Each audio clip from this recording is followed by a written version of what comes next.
नमस्कार दोस्तों, आप सभी फिर से एक बार स्वागत करते हैं आपके अपने YouTube चैनल आर्मी एंड सरकारी तैयारी में। यहाँ पर एसएससी का एमटीएस का फॉर्म आ चुका है, जैसा कि आप सभी को पता चल चुका होगा। और इसका फॉर्म जो है 22 मार्च से शुरू हो चुका है और लास्ट डेट जो है इसका यहाँ पर जो है 30 अप्रैल रखा गया है। लेकिन यहाँ पर जो है फॉर्म भरने के साथ ही साथ जो बच्चे होते हैं वो गलतियाँ करना शुरू कर देते हैं। मैं कुछ ऐसी 4 से 5 गलतियाँ लेकर के आया हूँ जो कि बच्चे अक्सर करते हैं और बाद में मुझे मैसेज कमेंट करके बाद में परेशान होते रहते हैं कि सर ये गलत हो गया, वो गलत हो गया। तो अगर आपने अभी तक फॉर्म नहीं भरा है तो आप जो है ये 4-5 गलती मत करना, क्योंकि आगे चल के आपको दिक्कत होगा और आपका फॉर्म रिजेक्ट भी हो सकता है। साथ ही साथ आपको जो सिलेक्शन में भी दिक्कत आ सकती है। तो कौन कौन से वो 4-5 पॉइंट है उसे हम देखेंगे। उससे पहले आज ही चैनल को सब्सक्राइब करें, उसके बगल में एक छोटी सी घंटी उसे जरूर दबाएं ताकि आपको इसी टाइप का अपडेट यहाँ पर मिलता रहे। सबसे पहले जो पॉइंट पर आता है, सबसे पहला जो इंपॉर्टेंट चीज होता है वो होता है यहाँ पर नाम में मिस्टेक। जी हाँ, आपने बिल्कुल सही सुना, नाम में अक्सर बच्चे गलतियां करते हैं। आप माने या ना माने, आपका जो नाम है या फिर आपका फादर का नाम या फिर आपकी जो मदर का नाम है, अगर उसमें एक स्पेलिंग, एक अक्षर भी अगर वो गलत होता है तो आगे जाके आपको रिजेक्ट कर दिया जाता है, आपको दोबारा मौका नहीं मिलता।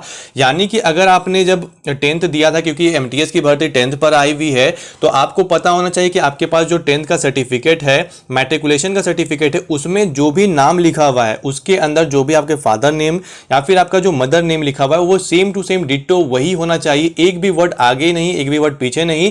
कुछ बच्चे जो है टाइटल वगैरह भी अपने मन से लगा देते हैं या फिर हटा देते हैं फॉर्म भरते टाइम, तो वो भी नहीं चलेगा। जो भी 10th के मार्कशीट में लिखा हुआ है वही वैलिड होगा।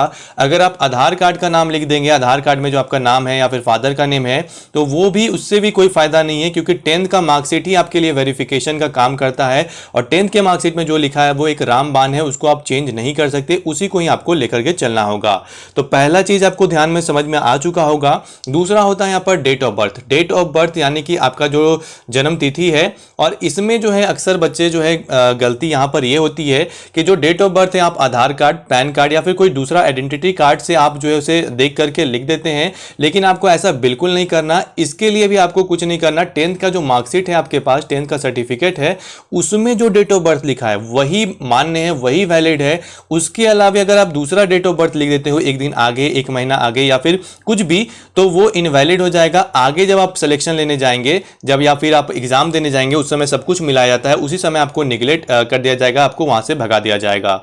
तो इस चीज का भी ध्यान रखें डेट ऑफ बर्थ का। तीसरा जो कि सबसे इंपॉर्टेंट, सबसे महत्वपूर्ण है, क्योंकि ये अब नियम चालू हो चुका है, फोटो और साइन का। फोटो में जैसा कि आप सभी को पता है कि फोटो जो है 3 महीने से ज्यादा पुराना नहीं होना चाहिए। इसके अलावा फोटो पर डेट ऑफ फोटो यानी कि फोटो किस दिन लिया गया है वो भी मेंशन होना चाहिए। वो अगर नहीं रहेगा फॉर्म डायरेक्टली रिजेक्ट कर दिया जाएगा। तो जिन बच्चों ने फॉर्म भर दिया है फिर भरने वाले हैं, तो आप अपने फोटो के ऊपर डेट ऑफ फोटो जरूर से लिखवाएं। और वो जो डेट ऑफ फोटो है वो जो है दिसंबर के बाद यानी जनवरी, फरवरी, मार्च, किसी भी दिन का हो सकता है, किसी भी दिन का आप डाल सकते हैं। तो ये आपको ध्यान रखना है। अगर आपके पास पुराना फोटो भी है, मतलब 6 महीना 1 साल का, वो भी आप डाल सकते हैं, कोई दिक्कत नहीं है।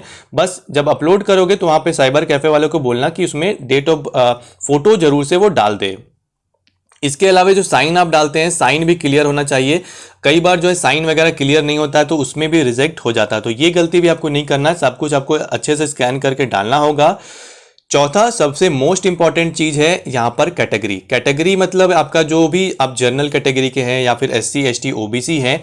इसमें भी देखा गया है कि कुछ बच्चे क्या करते हैं, फीस बचाने के चक्कर में या फिर गलती से जो है वो उन्हें पता नहीं होता कि वो किस कह सकते कैटेगरी में आते हैं, तो कुछ भी अपने मन से भर देते हैं।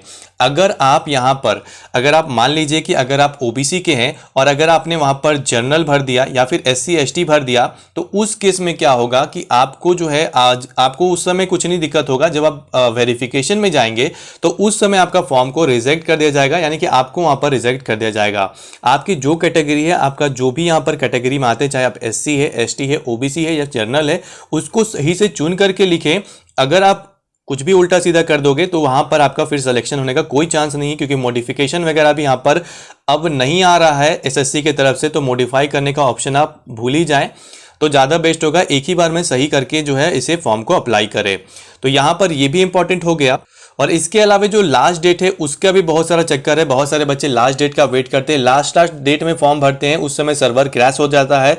तो इसलिए आप जब भी फॉर्म भरें तो लास्ट डेट का वेट ना करें, जब भी आपको मौका मिले आप जो है उसे अप्लाई कर दें और लास्ट डेट में कभी फॉर्म नहीं भरना है। तो ये भी आपको ध्यान में रखना होगा।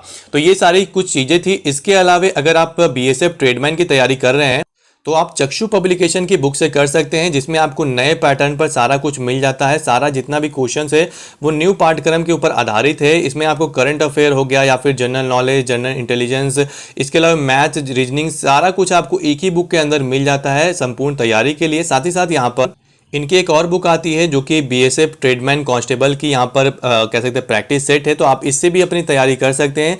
दोनों को यहाँ पर लेने का लिंक जो है मैंने डिस्क्रिप्शन में दे दिया, वहाँ से आप इसे खरीद सकते हैं।